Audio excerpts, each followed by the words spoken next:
El, listo. El transporte marítimo ha sido y sigue siendo una de las principales arterias que conecta al mundo, permitiendo el intercambio de personas, ideas y mercancías de manera segura y eficiente. Christine Lagarde. Muy buenos días a todos, tardes, dependiendo en qué parte del mundo se encuentre, público presente, jurado. Muchísimas gracias por estar aquí hoy. Mi nombre es Megan Carrera y el título de mi tesis es El análisis de la influencia de las condiciones climáticas en la detección de buques en Panamá, utilizando un modelo de redes neuronales convolucionales. Para que se den un pequeño pantallazo de aquello de lo que voy a estar hablando el día de hoy, les presento el contenido. Primero vamos a tener una pequeña introducción, seguido se va a comentar algunos temas sobre la parte del área de estudio y se tocarán los temas de detección de objetos, aprendizaje profundo, pasando para las fases de la investigación, los resultados de las mismas y por último las conclusiones. Rápidamente, vamos con la parte de la introducción. Se sabe que la mayor parte del comercio internacional se realiza a través de rutas marítimas, ya que un aproximado del 70% del planeta se encuentra bajo agua. Eso significa que contamos con grandes zonas que necesitan ser monitoreadas y supervisadas, ya que el humano siempre quiere ir donde no lo alcanza. Dicho sea esto, la detección de buques tiene un gran valor no solamente en la parte de protección, porque puede desde evitar colisiones hasta ayudar en la gestión de la cadena de suministros. Eso significa que podemos hacer distintos análisis con respecto a los patrones y las tendencias de los transportes marítimos. Los transportes marítimos se realizan con todo tipo de medios que se utilicen en este recurso, que sería el agua, tales como buques, naves, navieros, embarcaciones, se les puede decir de muchas formas. En este caso, se les denominará buque. Todo esto cumple una parte fundamental en la toma de decisiones estratégicas. Y esto es muy importante, lo que nos lleva a los objetivos de mi trabajo de tesis, que sería el analizar la metodología para el reconocimiento de objetos en imágenes oceánicas, armar una base de datos de barcos en imágenes ópticas como SAR del territorio panameño, implementar técnicas de detección y mapeo de buques utilizando imágenes SAR y ópticas, y estudiar la influencia climatológica en la detección de buques. Dicho en pocas palabras sería crear una base de datos y evaluarla, la tasa de detección de un modelo de redes neuronales a través de un estudio de caso durante un año calendario. Todo esto se compara con los parámetros climáticos del sector. Entonces se preguntarán qué tan importantes son la parte climática y eso sobre todo para aquellas personas que no conocen. Aquello, el planeta es muy grande, aquello que pasa en el norte no necesariamente pasa en el sur y lo mismo en el centro. Y gracias al gran impulso que se está teniendo con las nuevas tecnologías y sobre todo con las ciencias espaciales, contamos ahora en Centroamérica y el Caribe un mayor boom en este tipo de estudios para esta zona. ¿Y por qué Centroamérica? Panamá se encuentra en Centroamérica. Colinda al norte con el Mar Caribe, al sur con el Océano Pacífico, al este con Colombia y al oeste con Costa Rica. Es un país intertropical próximo al Ecuador entre el hemisferio noroccidental, lo cual nos da un tipo de clima bastante diverso a los estudios varios de los estudios que ya se encuentran sobre este tema. Tiene eh, el 70% de su área continental está cubierta por mares.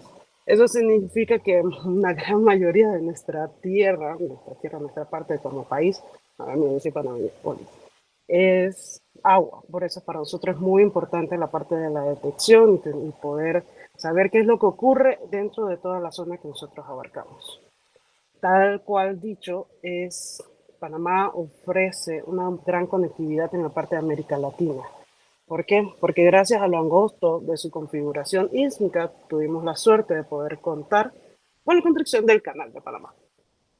Muchos han escuchado Panamá gracias al Canal de Panamá y esta ayuda a poder combatir atender de manera eficaz y eficiente todo el tipo de demanda logística generada por este comercio mundial que está hablando desde un inicio. Genera el 6% del comercio mundial y un 6.7% del PIB panameño. Y aproximadamente 14.000 barcos por año pasan por esto. Eso significa que tenemos un gran movimiento de estos buques, de este transporte en nuestra zona. No solamente en nuestra zona, también en todo el mundo. Solo por eso, no, obviamente no se puede hacer un estudio tan grande, si no nunca hubiera terminado. Así que me enfoqué en las partes que serían las desembocaduras del canal. Y dentro de esa zona también se encuentran las partes del fondeadero. Antes de poder cruzar por el canal, los buques necesitan esperar estacionarse para esperar su turno. Entonces, para la desembocadura del Mar Caribe tenemos la zona de Colón, cuyo tipo de clima sería un clima tropical oceánico con estación seca corta. Los meses de mayor cantidad de precipitación, en este caso sería septiembre, tiene por lo menos 19.1 días que aunque sea 1 milímetro de precipitación cae. Y el mes que menos precipitación tiene, en este caso sería febrero, tiene menos de un día que aunque sea 1 milímetro de precipitación cae. En total puede acumular un total aproximado de 4.346 milímetros de precipitación. Las temperaturas varían de 29 a 30 grados y suele presentarse lluvias copiosas. Aquí pueden observar una pequeña vista del área en la que estamos, que se está haciendo el estudio. Para los que no la conocen, ya la conocieron. Pasando de la zona de Colón, nos vamos a la desembocadura del Océano Pacífico, que se denominaría la zona de Ciudad de Panamá. Esta zona presenta un clima tropical con estación seca prolongada. El mes que mayor precipitación tiene sería octubre, con 13.3 días de lluvia, de que sea 1 milímetro de precipitación, y el mes de menos precipitación, al igual que en Colón, sería febrero, con menos de un día, sigue siendo menos de un día. El acumulado anual es 2.500 milímetros de precipitación, ciertamente es menor que la que se encontraba en Colón. Las temperaturas varían de 27 a 32 grados y tiende a presentar nubes medias y altas. De nuevo les presento una vista de de la zona que va a ser estudiada. Ya presentándoles lo que sería un poquito de Panamá, vamos a hablar un poco de la teoría para que tengan un entendimiento de en qué se enfocó mi trabajo. Los puntos importantes de este sería la detección de objetos. ¿Qué sería la detección de objetos? Es una base para resolver tareas de visión. Y estas son complejas o de alto nivel y se consiste en identificar y localizar objetos en imágenes o videos. Entonces, los resultados de estas detecciones suelen presentarse como una caja delimitadora, si se fijan aquí en la imagen, alrededor de los objetos que son detectados. Dentro de las características principales de la detección de objetos, encontramos la parte de la clasificación y la localización. La clasificación nos dice qué estamos viendo y la localización nos dice dónde está lo que estamos viendo. Una de las herramientas utilizadas para la detección de objetos sería el aprendizaje profundo. En este caso les voy a hablar un poco sobre las redes neuronales convolucionales. Y tienen un nombre bastante complejo. Pero cuando estamos hablando de aprendizaje profundo, no es que sea profundo porque no se le mete mente, es decir, utilizan capas. Las capas son módulos, son los módulos más importantes y utilizan un tipo de procesamiento que se le pueden considerar filtros. Si observan en la pequeña imagen aquí, estas serían las capas, que serían las rosaditas. Entonces, lo que se utiliza, lo que se hace es que estos filtros ayudan a aprender distintas características utilizando una gran cantidad de imágenes. Eso significa que si yo quiero que mi red aprenda que es un gato, debo darle muchas imágenes de muchos gatos en distintas posiciones, distintas formas, distintos tamaños, y ya luego cuando esté entrenado va a poder decirme, oh, eso es un gato o eso no es un gato. Entonces, estos tipos de modelos transforman las predicciones de tal manera que los localizan la coordenada e identifican qué son. El que se utiliza en este proyecto se llama YOLO, You Only Look Once. Utilizamos la versión 4 porque era la que estaba más estudiada, tenía más información en el momento de empezar la tesis. Actualmente se deben encontrar unas más adelantadas, eso porque esto sigue en crecimiento, o sea, es un tema que siempre van a ir innovando. Ya cayendo un poco en temas sobre la fase de la investigación, se dividió en dos partes. Primero, la creación de la base de datos y segundo, el uso de esa base de datos en el modelo YOLO. Para poder crear la base de datos, primero teníamos que decir, no, tenía que decir qué tipo de satélite iba a utilizar. Como ya sabía que iba a trabajar con imágenes ópticas, imágenes SAR, tenía que decidir en todos los satélites que existen cuáles podía usar, con cuáles podía contar con bastantes imágenes. Y estos fueron los resultados. Tengo para las ópticas Sentinel-2, en cuyo espectro, en cuya resolución espectral del visible, el RGB, tiene una resolución espacial de 10 metros. Esto es muy importante ya que dentro de todo los barcos son chiquititos. Y sobre todo si lo ven desde el espacio. Así que necesitaba una buena resolución espacial para que mi modelo pudiese ver. Para las imágenes SAR, utilizo la Sentinel-1, que cuenta con una banda C y una polarización de VV, VH, HH y HV.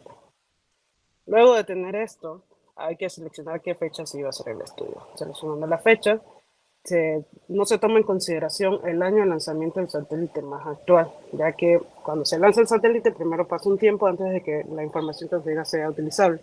Así que se hizo el análisis. Ya teníamos que el último año de lanzamiento era el 2017, el 2017 no se podía utilizar. El 2021 más aproximadamente fue cuando se empezó este análisis, así que tampoco se podía utilizar por la cantidad de imágenes que se podía adquirir. Así que tomando en consideración el número de tránsito y los años, quedé eligiendo los años de 2018, 2019 y 2020. Con esto dicho, ahora puedo hacer la parte de la recolección y anotación. Primero la parte de recolección en donde descargo las imágenes de Sentinel-1, Sentinel-2 y la descarga de las variables climáticas. Para la descarga de las imágenes, primero en la parte de arriba se observa, son imágenes SAR, se utilizó la plataforma de Copernicus Open Access de la Agencia Espacial Europea, la ESA, y se tiene la imagen grande, hay que hacer recorte y un pequeño preprocesamiento para poder hacer que se vea mejor aquello que estábamos buscando. En el caso de las imágenes ópticas que se pueden ver aquí abajo, se utilizó Google Earth Engine y se creó un pequeño programa que ya hacía directamente los recortes.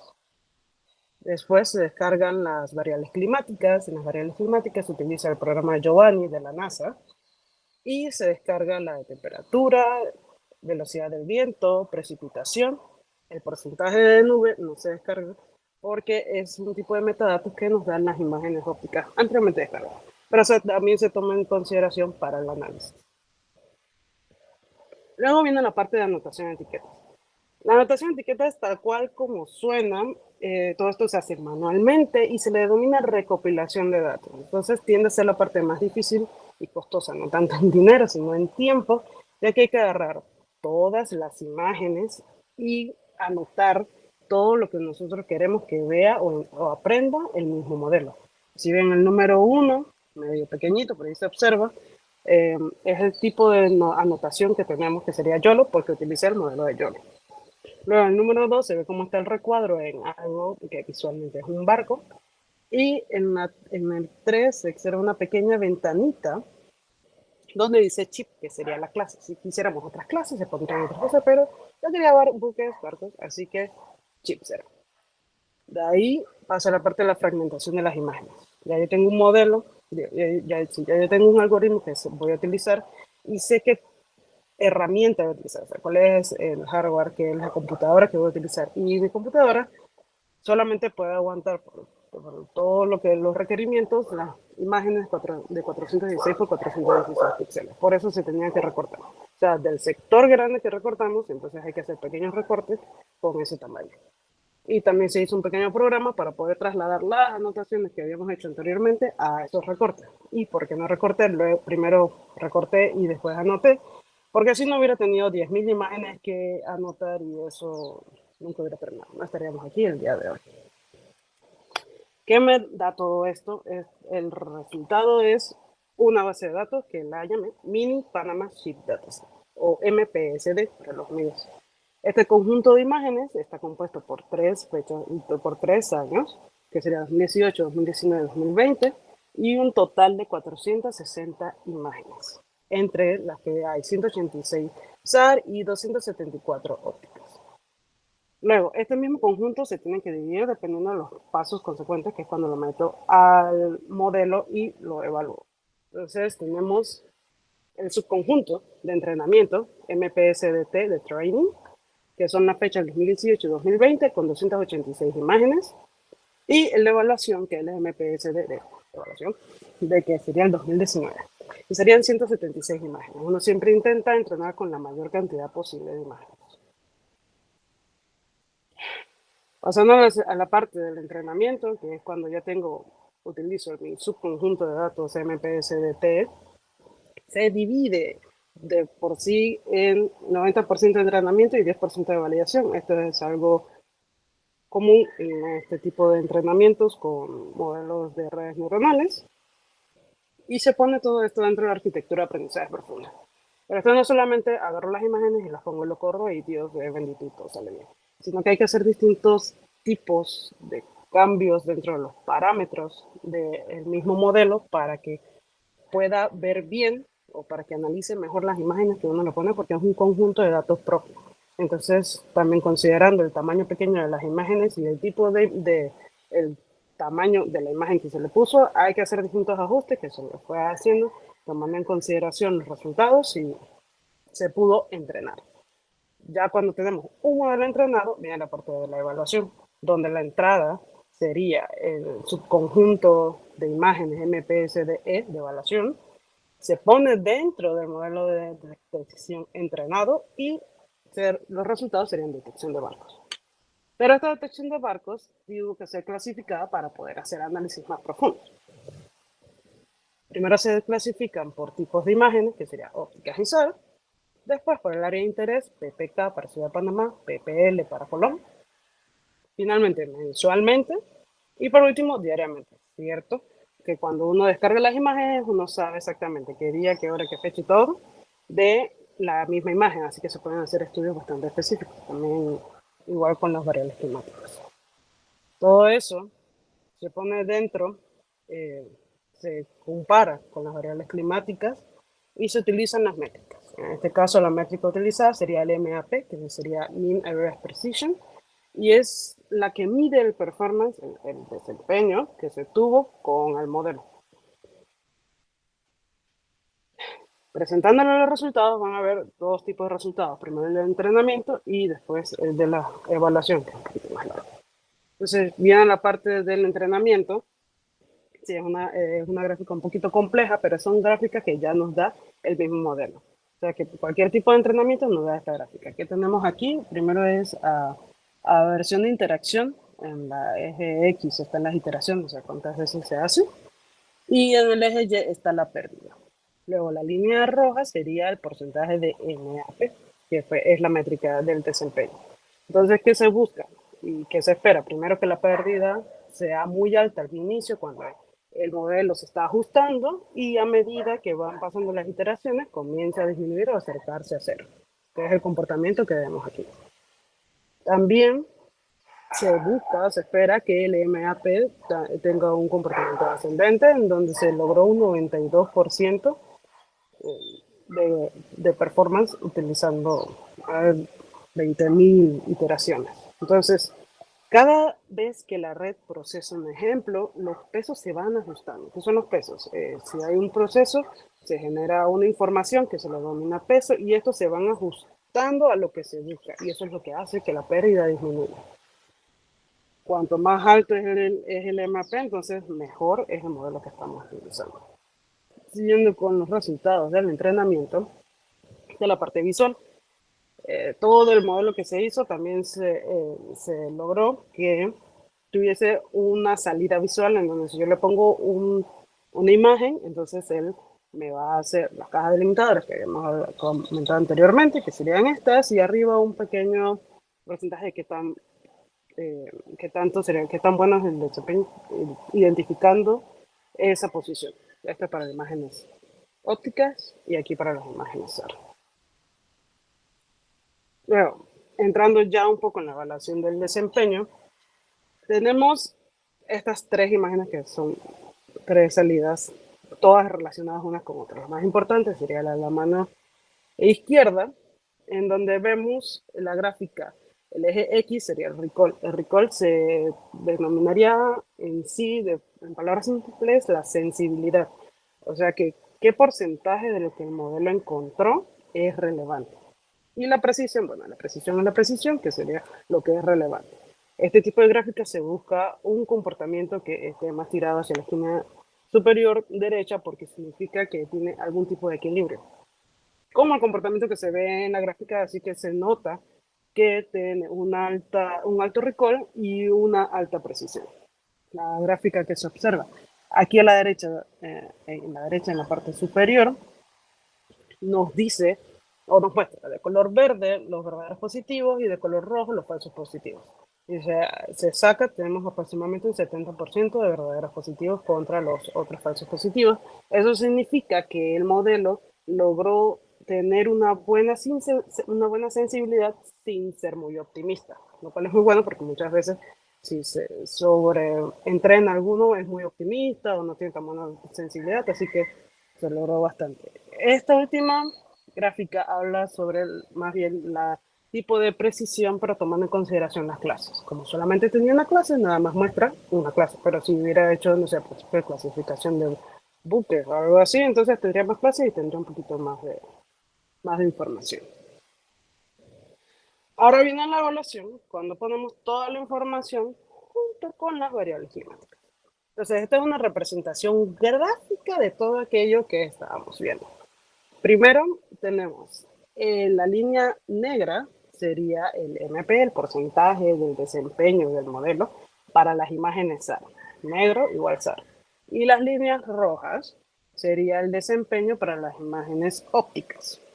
En este momento están las barras azules que denotan la precipitación y nos encontramos en la zona de Colón. Esto sería un año porque está de enero a diciembre. Luego presenta la parte de la temperatura, que es el siguiente color que apareció. Algunos dicen salmón, otros rosadito. Y finalizando con el viento. ¿Por qué lo paso así? Es para que tengan una idea de más o menos el comportamiento. Entonces, lo que estas gráficas me lograban decir primero era qué tipo de características yo había encontrado en ese año. Se ve una gran especificación en enero y abril con respecto a la precipitación, en donde hay poca precipitación, pero hay bastante viento. Y lo contrario, en mayo y diciembre tenemos bastante precipitación y el viento es un poco más bajo. La temperatura se nota que no tiene una variación a lo largo del año, así que eso ya me da una ligera idea de que no tiene nada que ver con lo que estaba buscando.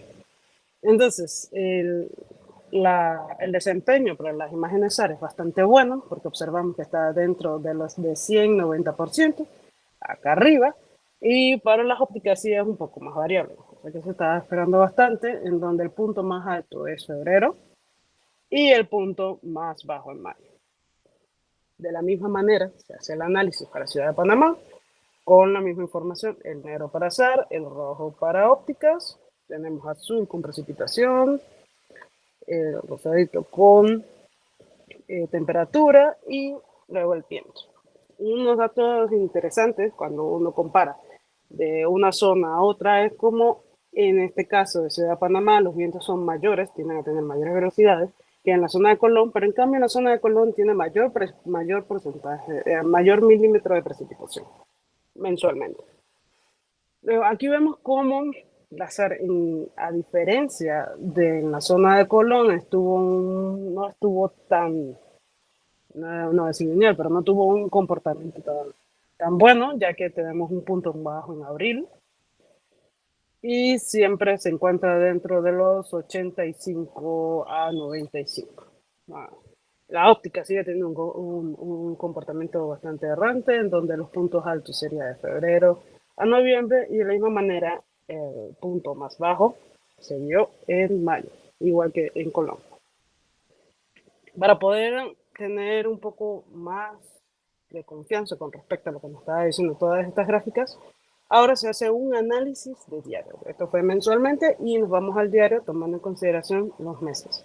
Como ya tenemos los primeros 4 meses, que es menos precipitación, y después los siguientes, los consecuentes que vaya precipitación, se va a dividir en temporada seca y temporada lluviosa.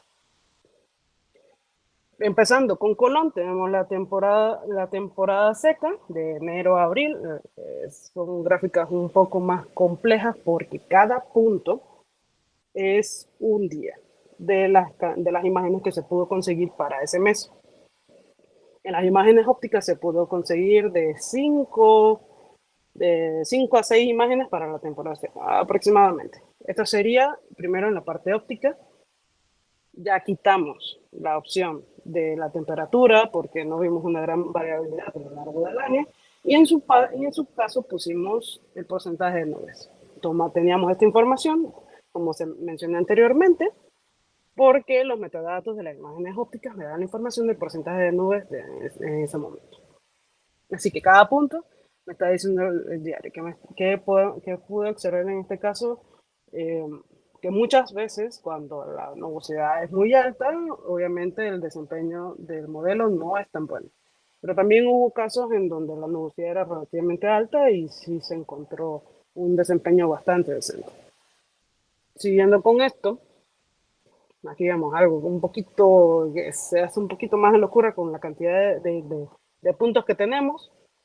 Según la teoría, o de lo que pude investigar, los meses que se tiende a ser más lluviosos, más húmedos, sería octubre y noviembre, por eso están marcados en azulito, y se esperaba que esos fueran los meses que tuviese peor desempeño. Curiosamente, en ese año, no solamente si ven el azul es la precipitación, entonces mayo tuvo un comportamiento mucho más lluvioso que los meses de octubre y noviembre, y tiene 3 de los días, tenía un desempeño bastante bajo en comparación con el mes de octubre, que solamente tuvo uno, el mes de noviembre, que solamente tuvo uno. De la misma manera se encuentra algún tipo de información que no se esperaba, en donde sí podíamos tener bastante nube, pero de todas formas no, el desempeño del modelo estuvo bastante bueno, por ejemplo aquí en octubre, así que había que seguir investigando. Esto era la parte de Colón. Nos vamos de nuevo a la ciudad de Panamá, siguiendo con el óptico. Lo mismo, se observa como anteriormente había más nubes, en este caso hay mucho más viento porque es el verde acá atrás. Las nubes no tienen, eh, como hay mucho viento, obviamente no hay tantas nubes, o se supone que debería ser así. Y bueno, el comportamiento también tiende a ser un poquito más espaciado. Como sigue siendo imágenes ópticas, teníamos de 5 a 6 días después donde se podían hacer los análisis. Y de la misma manera para el área húmeda, que teníamos octubre y noviembre como los meses de mayor precipitación y deberían ser un desempeño más bajo, pero en este caso, a pesar de que no había tanta precipitación como en la zona de Colón, el mes de mayo tuvo un desempeño más bajo que los meses de octubre y noviembre, que tuvieron 2 cada uno. Pasando de la parte óptica a la zona de SAR, vemos el comportamiento, la gráfica cambia un poco, ya que SAR, como había mencionado, tiene un mejor desempeño en general, así que la gráfica donde se muestra el porcentaje comienza desde 85, a diferencia del anterior que comenzaba desde 0. Así que todos estos cambios es cuando le hacemos como un pequeño zoom a la gráfica y sí se notan ciertas variables, pero sigue teniendo un comportamiento bastante esperado. No se sabría, o sea, se pudo haber hecho varias hipótesis tomando en consideración, no sé, quizás la precipitación afecte, puede ser la velocidad del viento, eso sería para la temporada seca. De la misma manera, para la temporada húmeda, la temporada lluviosa, donde hay mayor precipitación, pero hay menor cantidad de viento, se sigue encontrando dentro de los 90 y el 100% del buen desempeño del modelo. Y de esta misma manera encontramos la parte de la ciudad de Panamá, donde hay menos cantidad de precipitación, pero el comportamiento del SAR sigue siendo un poco más no esperado. Se mueve bastante y hay días en que tuvo un 65% con el desempeño. Entonces quería saber de una manera un poquito más directa qué era lo que sea, porque habían días que sí, días que no, y si había alguna de las variables climáticas que estaba estudiando estaba afectando.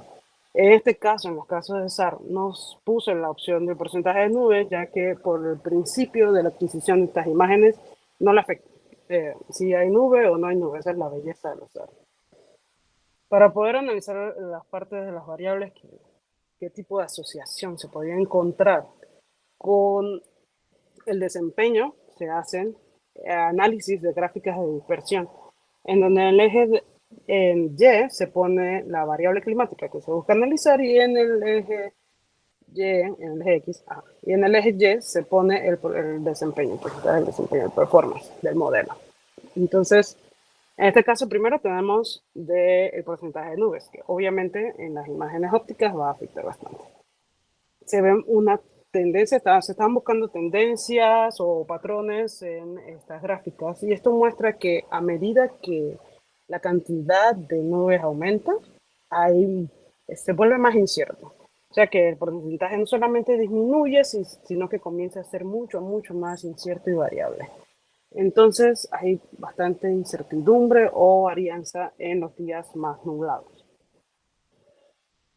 Luego observamos la gráfica de dispersión. Hay que tomar en consideración que pueden existir algunos datos que son atípicos, que puede ser que algo pasó o algún tipo de inherencia, algún tipo de problema que hubo en la toma, en la captación de información que no se está cuantificando, no se está analizando, y por eso existen estos datos atípicos. Entonces, en la parte de la precipitación observamos la línea verde, está diciendo la precipitación que es de 0.2 milímetros.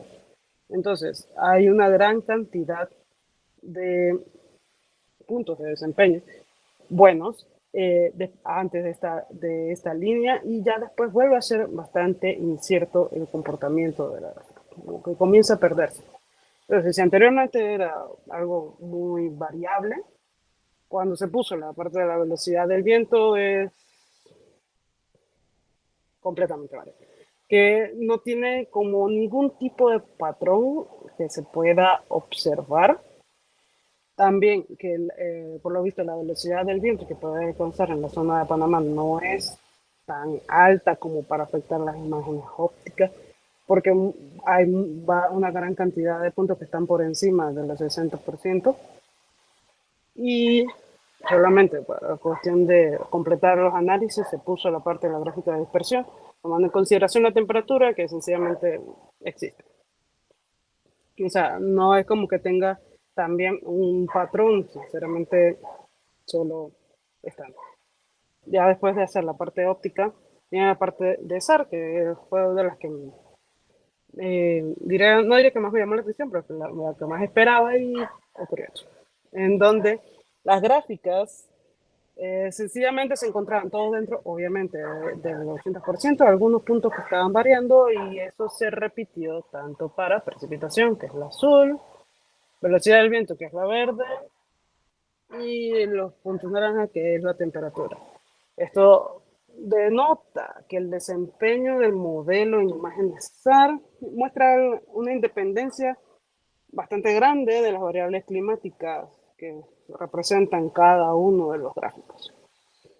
Entonces, para no hacer tan larga la explicación de todo el dolor de cabeza, llegamos a las conclusiones, donde les di un rápido pequeño vistazo de cómo es desde la creación de una base de datos hasta el uso de esa base de datos en un modelo de detección de objetos, y cómo se modificó el modelo para poder lograr que detectara algo en la zona de Panamá.